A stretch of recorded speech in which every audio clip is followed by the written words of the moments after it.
Milei cree que cuando baje la inflación va a ganar estabilidad y va a ser reelegido. Les hago una pregunta para que piensen en casa. ¿Usted sabe cuál era la inflación que tenía de la Rúa cuando le explotó todo, cuando le explotó el país? Cuando había saqueos en todo el país, cuando había manifestaciones multitudinarias en la plaza que parecían que se iban a llevar la Casa Rosada por delante, cuando mataron a esas 40 personas y de la Rúa se tuvo que ir. ¿Saben cuánta era la inflación? El 1% anual. Es decir, pensar en una sola variable de la economía es un error dramático. Ayer, una consultora confiable, de las que suelen dar buenos datos, Ferreres y Asociados, dijo que la inflación de marzo fue del 11,7%. Vamos a hablar del 12% para hacer números redondos. Es decir, se mantiene, o está un punto abajo, que la inflación del mes pasado.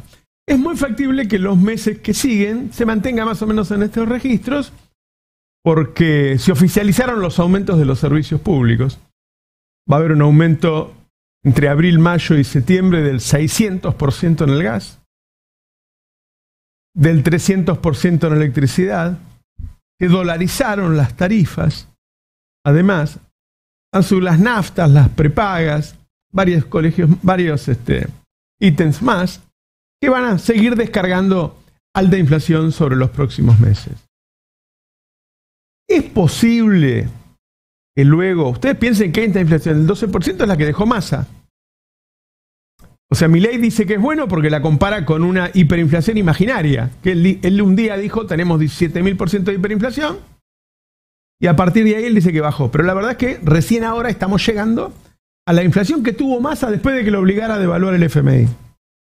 Antes de que lo obligara a devaluar el FMI, Massa tenía una inflación del 7-8%. Bueno, se supone que a ese 7-8 podríamos llegar a fin de año. Hay que pensar cuál es la diferencia entre esta inflación y la otra, además de que esta es mucho más alta. Bueno, la diferencia es que esta no es acompañada por los salarios. Y no solo por una cuestión de que las empresas se resisten a pagar, sino porque el gobierno tomó la decisión de no homologar los convenios que dan aumentos más parecidos a la inflación.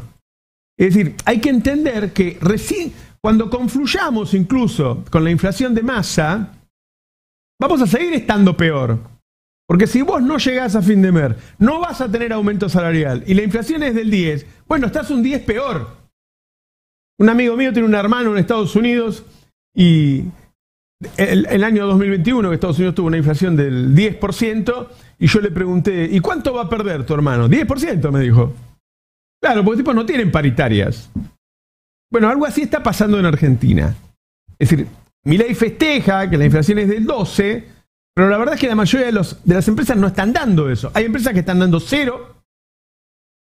Todas las negociaciones anuales que se usaban para recuperar, la mayoría de los sindicatos recuperaban la inflación. Hoy la mayoría sigue dando la misma inflación que el mes pasado, que el anterior. Es decir, no hay ese salto anual. Por lo tanto, cada 10 o 12% que se le agrega es un deterioro muy fuerte. Es decir, no es la misma inflación que teníamos antes.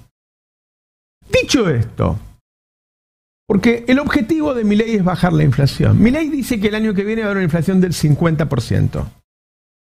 Y que entonces el otro habría una del 25% y que cuando él se vaya va a haber una del 10%. Ahora, el tema es que Milei no piensa en las consecuencias de sus actos. ¿Viste? En la economía hay un axioma que dice, en economía puedes hacer lo que vos quieras, lo que no puedes hacer es evitar las consecuencias de tus actos. Es decir, hay tantas consecuencias, tantos... ¿Viste cuando tomás un medicamento y te dice efectos colaterales y vos estás media hora leyendo los efectos colaterales? Y no, yo esto no lo tomo porque me hace mal a tantas cosas y yo me quería curar la tos. Bueno, el problema de esto es que los efectos colaterales están siendo mucho más potentes que el daño que generaba la inflación esa del 8% que tenía Massa, ponele, antes del FMI, o si querés del 12%. que tenía luego del salto devaluatorio. Milei cree que cuando baje la inflación va a ganar estabilidad y va a ser reelegido. Les hago una pregunta para que piensen en casa. ¿Usted sabe cuál era la inflación que tenía de la Rúa cuando le explotó todo, cuando le explotó el país? Cuando había saqueos en todo el país, cuando había manifestaciones multitudinarias en la plaza que parecían que se iban a llevar la Casa Rosada por delante, cuando mataron a esas 40 personas y de la Rúa se tuvo que ir. ¿Saben cuánta era la inflación? El 1% anual. Es decir, pensar en una sola variable de la economía es un error dramático. No pensar que todos los meses están generando miles de despidos. No pensar que le estás licuando los ahorros a los argentinos como nunca. Como nunca. ¿Se acuerdan cuando fue el corralito? A vos te dieron un bono que si vos lo vendías, ponele que recuperabas el 50, el 60, el 70% de tus ahorros. Perdías el 30, el 40. ¿Cuánto perdieron tus ahorros en estos meses? Si tenías dólares, el dólar vale siempre lo mismo. Si tenías pesos, la tasa de interés es mucho más baja. Es decir, te sacaron parte de los ahorros de una manera distinta, por lo tanto no pensás que te lo sacó Milei. Las jubilaciones son la mitad de lo que eran en 2017, es decir, entre el macrismo, después Alberto no lo corrigió, pero el golpe fuerte fue el macrismo y ahora el segundo golpe. Es decir, hay una serie de efectos colaterales, la inconsistencia del plan, que el peligro subsiste o crece. De la Rúa le explotó el país con una inflación del 1% anual. Anual. La inflación tendía a 0 en Argentina. Los desastres que está generando Milei, con el acompañamiento de buena parte del establishment nacional y de todo el conglomerado de medios que ya se ha puesto de acuerdo, no sé qué tipo de arreglo habrán hecho, tarde o temprano van a hacer explotar el país, aún con inflación 0. Buenos días, ¿qué tal? ¿Cómo están? ¿Qué tal, Roberto? ¿Cómo estás?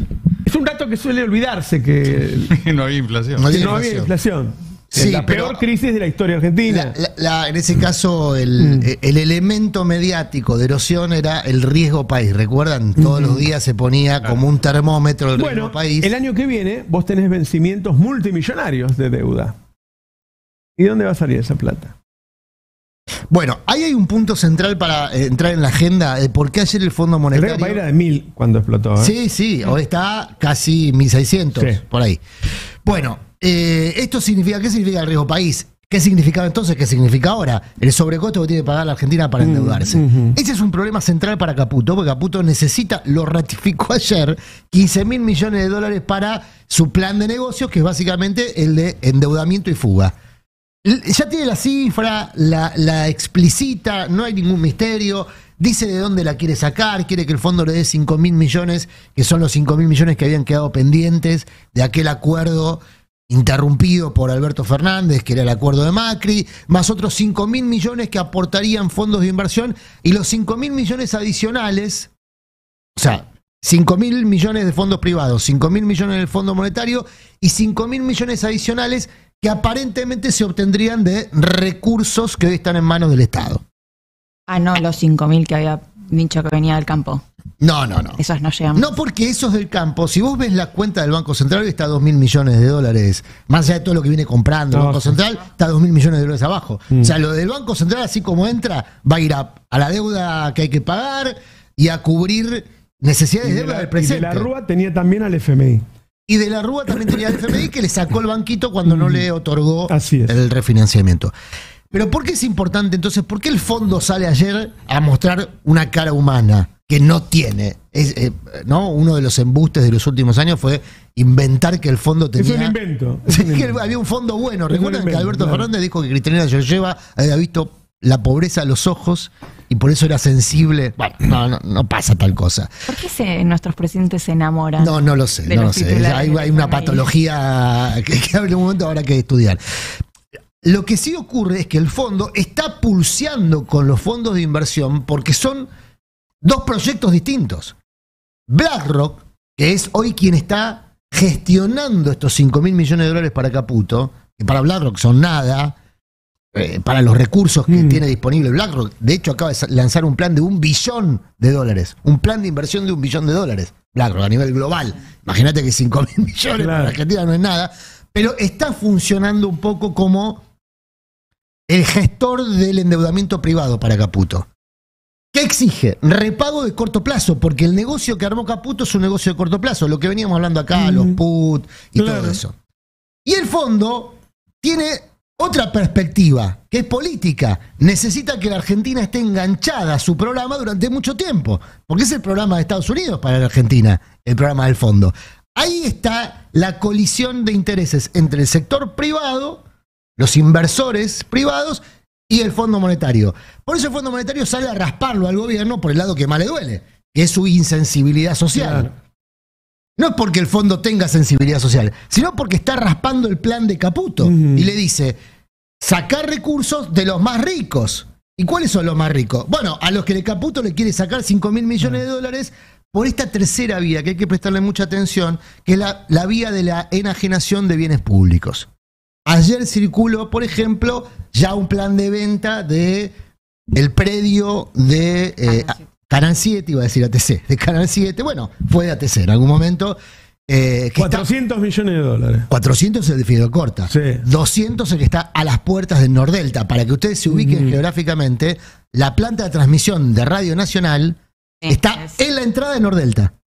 Sí. Que ya se robaron una parte. Que ya se robaron una parte y que es un terreno nivelado. Santa Bárbara creo que se llama, ya se robó un cacho. O sea, vos estás diciendo que cierran la TV pública para hacer un negocio inmobiliario. Bueno, ayer circuló que ya incluso hay... El macrismo lo había dicho. Proyecto formal presentado. Marra también lo había dicho. Marra había dicho que había inversores. Constantini anda atrás. Constantini es el dueño de Nordelta y al que le interesaría tener todo el tendido. De un terreno que es nivelado, que no requiere inversión. Es muy importante eso, porque le ahorra muchos recursos, digamos. Y que tiene un acceso... Y tiene un acceso privilegiado porque vos bajás de la autopista y está el terreno ahí. Bueno, a todo el mundo ya le comunicaron. 200 palos dicen que cuesta ese terreno. 200 palos más 400 el de Figueroa Alcorta, que es el que le interesaba a Marra. Ojo, porque, y completo con esto, Figueroa Alcorta forma parte de un corredor que incluye al CENAR. CENAR son otros 250 millones de dólares. El CENAR está pegado a la cancha de River, para más o menos que se ubiquen geográficamente. Y en el medio hay un negocio que fue otorgado en su momento por Larreta, es un negocio muy polémico, que se llama el Paseo... el Tiro Federal. El de River, decís vos. El que está enfrente del hipódromo, lo que eran las cocheras del hipódromo, frente al hipódromo, el Paseo Gijena. Que están haciendo como un centro comercial. El Paseo Gijena tiene una desarrolladora inmobiliaria que es BSD y un desarrollador financiero. ¿Saben cómo se llama el desarrollador financiero del Paseo Gijena? El máximo proyecto inmobiliario que hoy está en desarrollo en Buenos Aires. ¿Cómo? Anker. Yo lo conozco. Anker es la consultora de Caputo y de Bausili. Entonces, ese corredor ya está medio, que ya hay...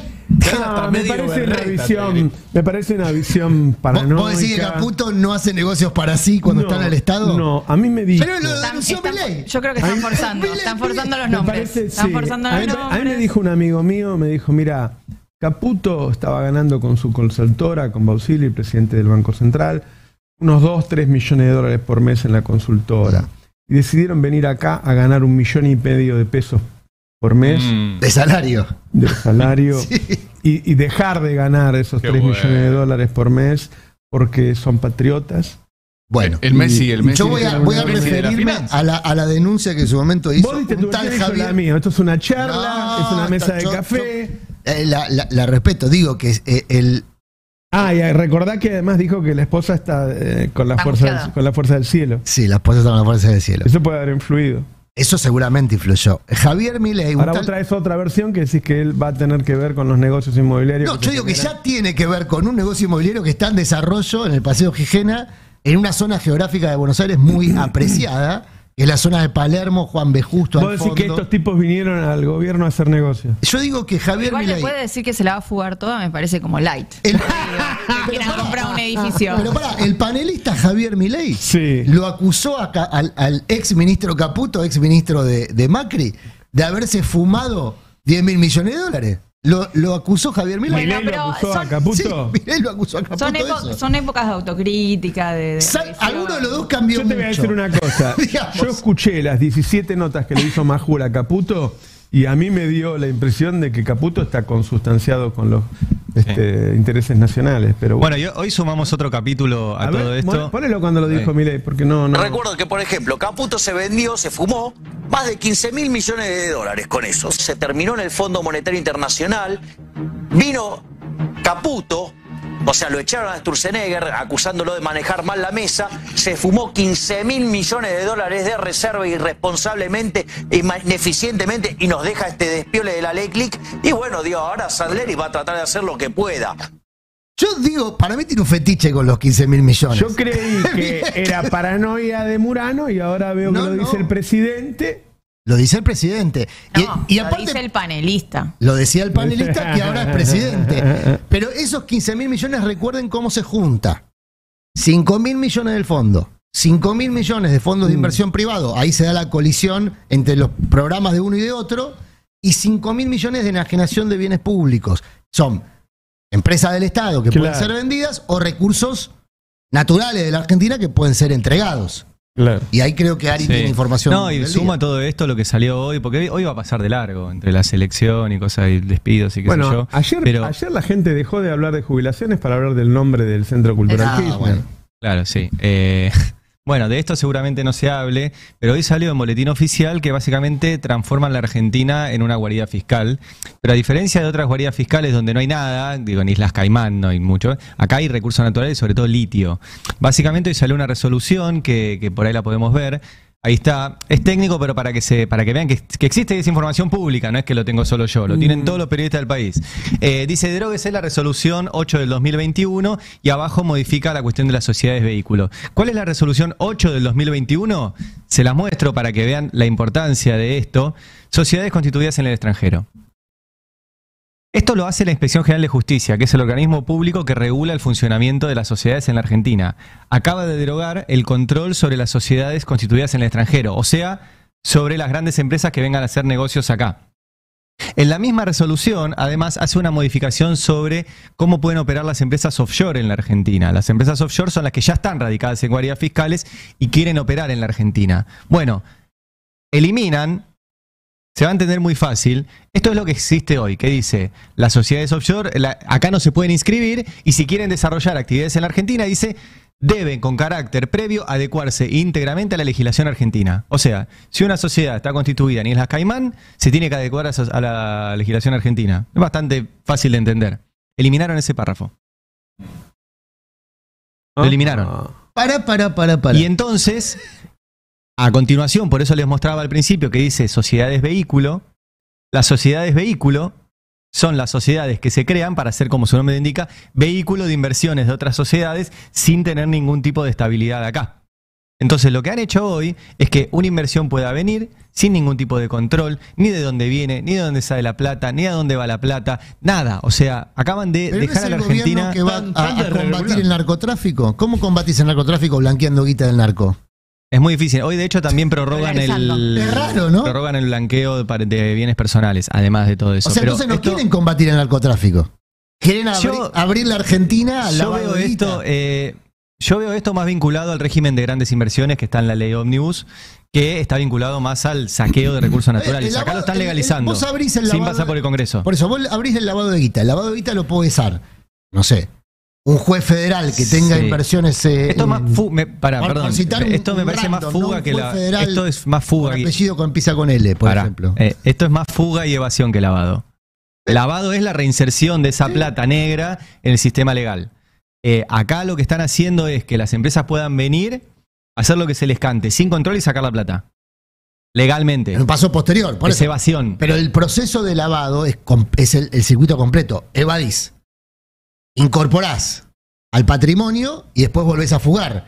Porque la pretensión de lo que lava no es quedarse en Argentina. Yo no sé, necesariamente. yo vi anoche la televisión y Johnny Viale dijo que acá el problema era que Néstor era corrupto. Johnny